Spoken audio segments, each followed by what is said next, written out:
Hi again. With the 50th anniversary of those earth-shattering political and social upheavals of the global events that swept the world, there will be a virtual tsunami of books, articles, TV programs and commemorations. I hate to be a party pooper, but here in the UK, excluding Northern Ireland, probably uniquely nothing worth mentioning with little or zero impact on the general population, the working class in particular, actually happened, except in a dreary right-wing direction.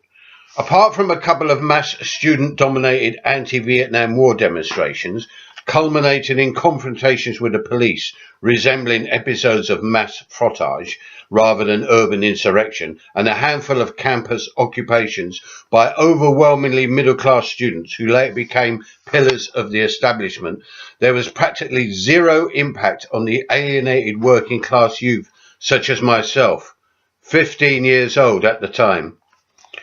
The closest it came to truly kicking off on this reactionary island, more or less unreported, were clashes between local youth and police on the streets of Folkestone. It didn't spread. Half a century later, the political atmosphere, the toxic right-wing normality, reminds me of that period.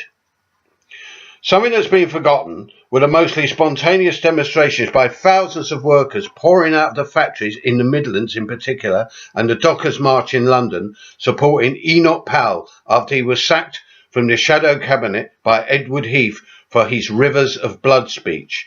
This reactionary racist atmosphere in the workplace, on the streets, seems to have been conveniently forgotten. Today there's a resurgence. Saturday last, Birmingham saw the Football Lads Alliance marching through the streets bellowing lines from God Save the Queen.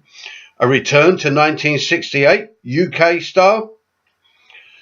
This isn't just part of the rightward drift in Europe. It has its indigenous roots of xenophobia, nationalism, patriotism and royalism that need to be seriously challenged.